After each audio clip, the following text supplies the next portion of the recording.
Que la paix du Seigneur soit avec vous tous. Je suis votre frère, votre serviteur, et je me nomme Aferi Jean-François Pascal. Alors, je fais ce direct ou encore cette prédication d'urgence pour juste rectifier le tir concernant une prédication qui a été donnée par un discoureur sur les viandes sacrifiées aux idoles. Je dis bien sûr des viandes sacrifiées aux idoles parce que il est rentré pêle-mêle sur les aliments qu'on vend au marché. Il a confondu tous ces faits-là. Mais je prends uniquement l'histoire des viandes sacrifiées aux idoles. Parce que j'ai voulu intervenir par des sages conseils à l'endroit des frères. Bien sûr, je dis des frères parce qu'ils se disent chrétiens aussi. Alors, mais il y a l'un d'entre eux qui m'a signifié que est-ce que moi je comprends français? Et comme nous sommes dans une logique d'humilité, je prendrai par la grâce du Seigneur la sagesse et l'humilité du Seigneur pour répondre à ce dernier. Alors, ceci étant, nous allons débuter parce que c'est dans le livre d'1 Corinthiens 10 à partir du verset 27 que moi et ce dernier-là, nous avons échangé et il m'a traité de quelqu'un qui ne comprend pas français. Mais nous verrons très bien par cette prédication de lui et de moi qui dit la vérité. Alors, je prends le livre d'1 Corinthiens 10 à partir du verset 27, bien sûr. Voici ce que l'Écriture dit. Si un non-croyant vous invite et que vous vouliez y aller, mangez tout ce qu'on vous présentera.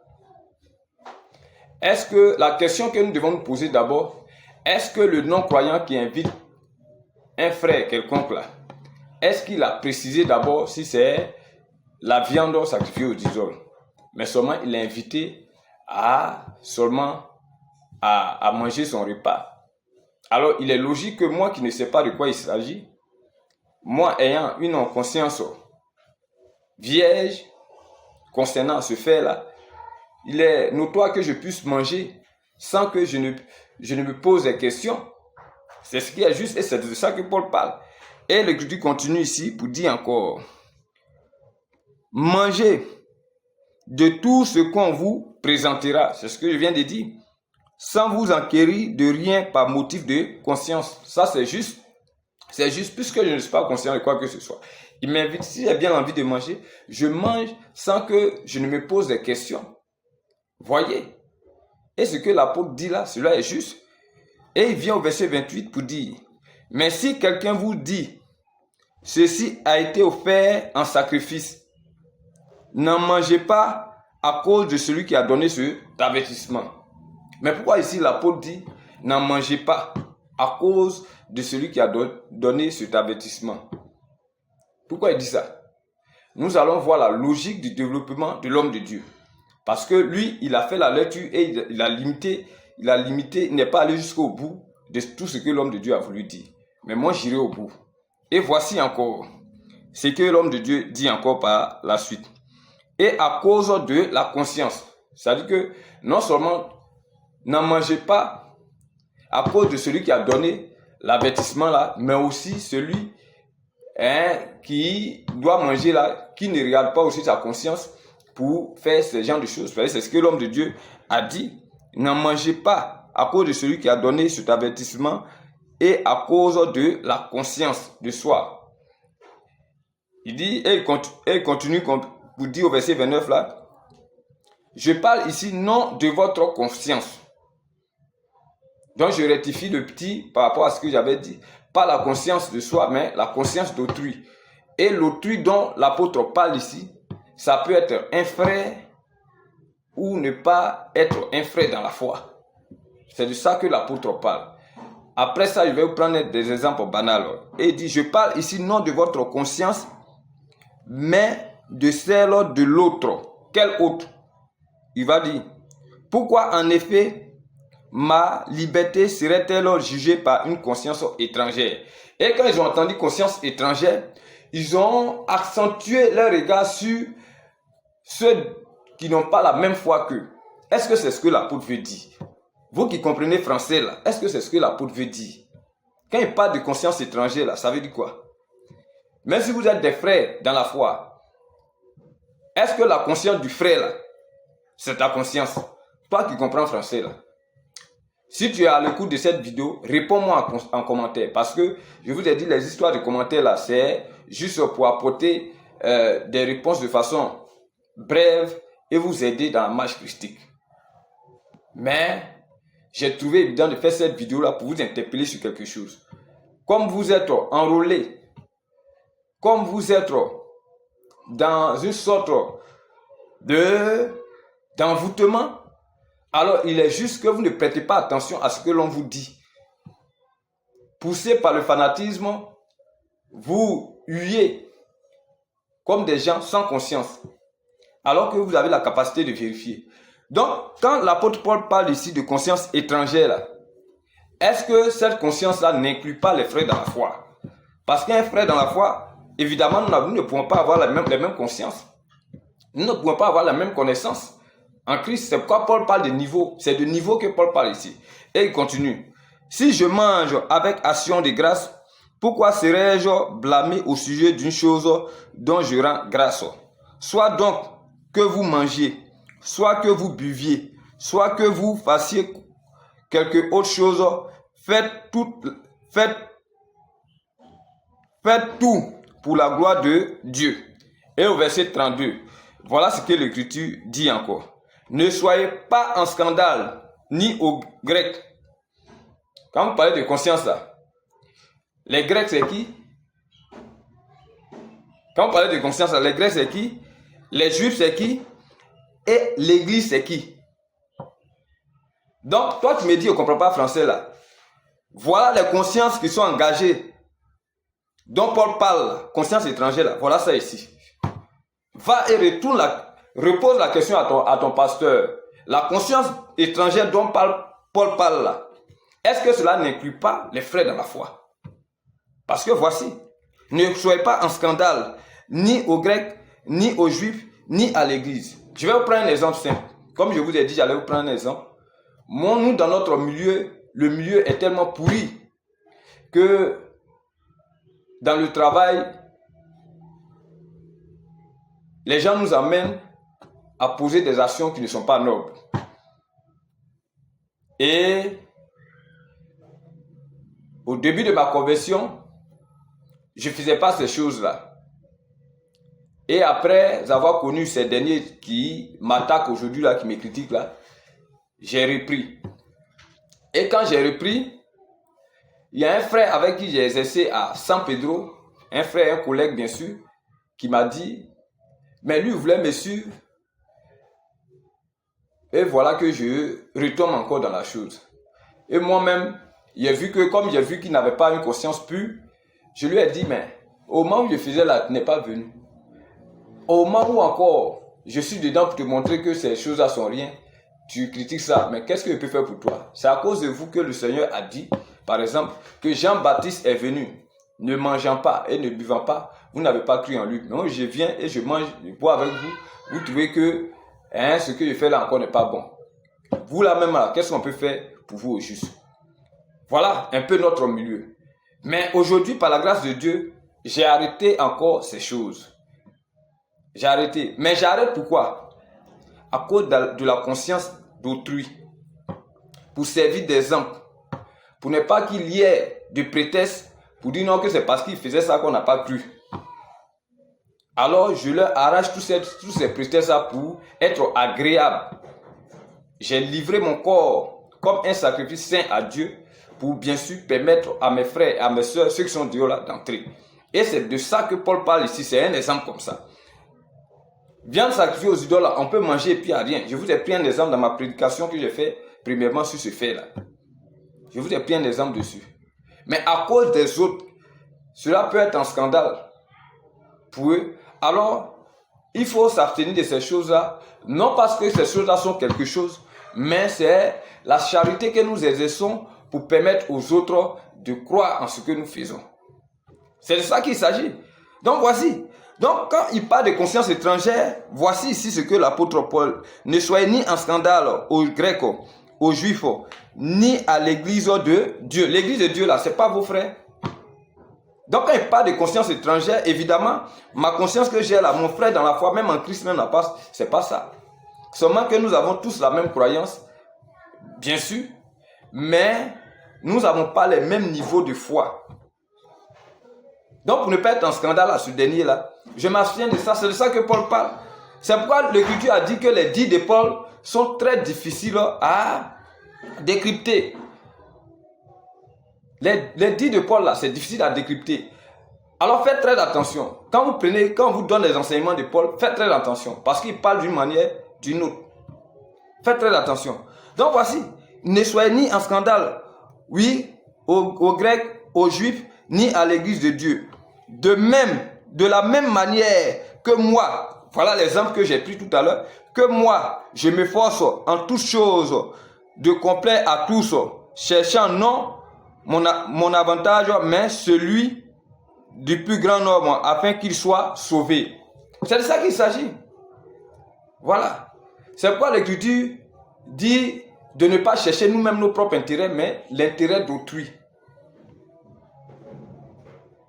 Maintenant, toi, tu dis tu vas manger en brie. Est-ce que cela va en rapport avec la doctrine apostolique? C'est la question que je vous pose.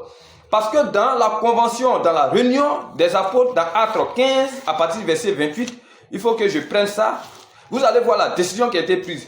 Tout ce que Paul a dit là, concernant les viandes sacrifiées aux idoles, il a eu toujours la même démarche.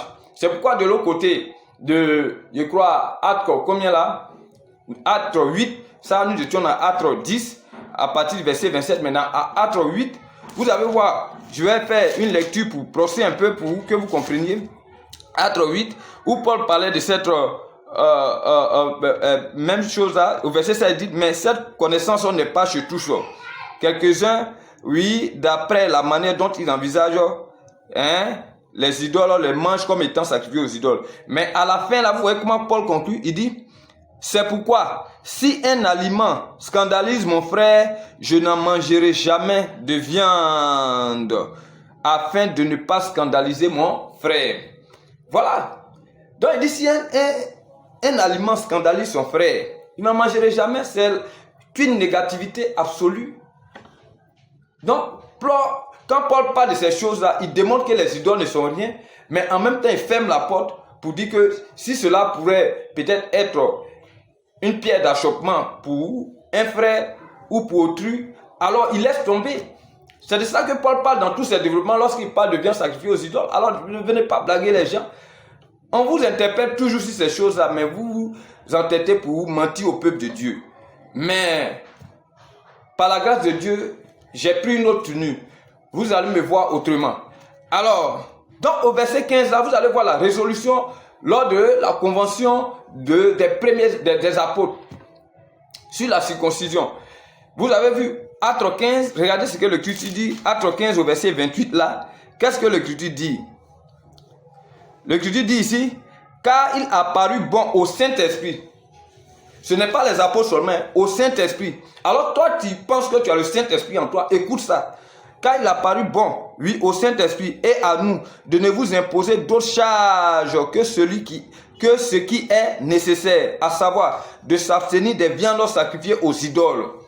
Quand on dit de s'abstenir là, c'est de se priver, de s'abstenir des viandes sacrifiées aux idoles. Mais quel est cet enseignement qui vient pour dire aux gens de manger? Non, les démonstrations que Paul fait là, c'est lorsque tu es ignorant de ce fait là que tu peux manger sans avoir quelque chose dans la conscience. Mais une fois tu en es informé, il faut t'abstenir de ça. Et c'est pas ça seulement, des viandes sacrifiées aux idoles, du sang, des animaux étouffés. Nous-mêmes, quand on va en service, des fois les gens nous donnent des cabris, on ne sait pas qu'est-ce qui leur est arrivé. On m'a déjà fait ce présent, mais j'ai dit je ne prends pas. Mais j'ai un collègue qui a pris, il a bien mangé.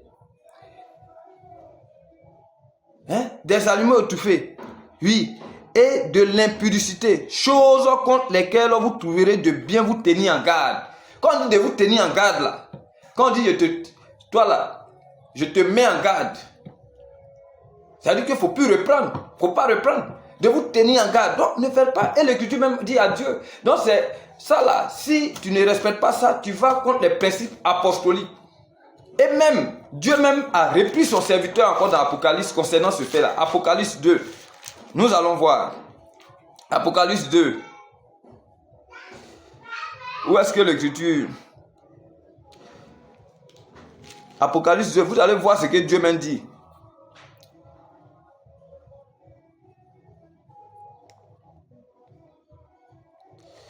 Apocalypse 2, permettez-moi, hein.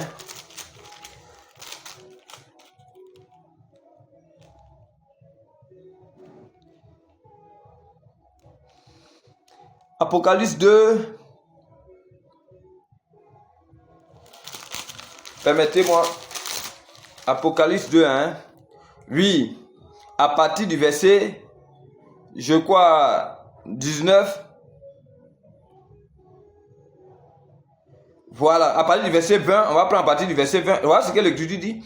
Mais ce que j'ai contre toi, c'est que tu laisses la femme Jézabel qui se dit prophétesse enseigner et séduire mes serviteurs pour qu'ils se livrent non seulement à l'impudicité et qu'ils mangent les viandes sacrifiées aux idoles. Hein? Et je crois qu'il y a un deuxième passage où le Seigneur encore parle. Voilà. Voilà, je crois que c'est... Oui, Apocalypse 2 encore.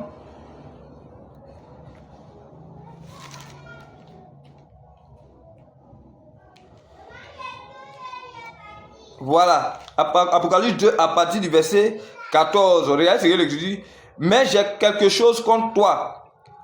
C'est que tu as là des gens attachés à la doctrine de Balaam qui enseignait à Balak de mettre une pierre d'achoppement, oui, devant les fils d'Israël pour qu'ils mangeassent les viandes sacrifiées aux idoles et qu'ils se livrassent à l'impudicité. Voilà les deux reproches que Dieu fait à son serviteur. Mais là, les viandes sacrifiées aux idoles ressortent dedans. Mais pourquoi Dieu se plaint de ça? C'est-à-dire qu'il n'est pas permis au saint de le faire. Mais si ce n'est pas ignorance, on peut te comprendre. Parce qu'on ne peut pas juger une conscience qui est vierge. On ne peut pas juger une conscience. C'est pourquoi quand vous dites Satan ne connaît pas la parole de Dieu, nous dit vous mentez. Mais sur quoi Dieu va se baser pour le juger? Il connaît. C'est comme les lois que nous donnons dans nos différents pays, dans nos différentes assemblées. Ces lois-là sont connues de tous avant qu'on ne passe à la répression. Donc, voici un peu. C'est avec vigueur que j'ai voulu vous parler ce jour parce que mon cœur a saigné lorsque ce frère-là a répondu de la sorte. Comme si c'est eux seuls que Dieu a mis à l'école. Ainsi, ils oublient la source d'humilité qui devait être le caractère du chrétien. Quand Paul a dit aspirer aux choses humbles, cela ne les concerne pas. Ils sont orgueilleux sur toute la largeur. Ils ne prennent même pas soin de s'efforcer à marcher selon les prescriptions du Seigneur. Alors faites attention à ce que vous dites, faites attention à ce que vous faites, de sorte que vous soyez impartial dans tout ce que vous faites. C'est sur ces conseils que je vais vous laisser.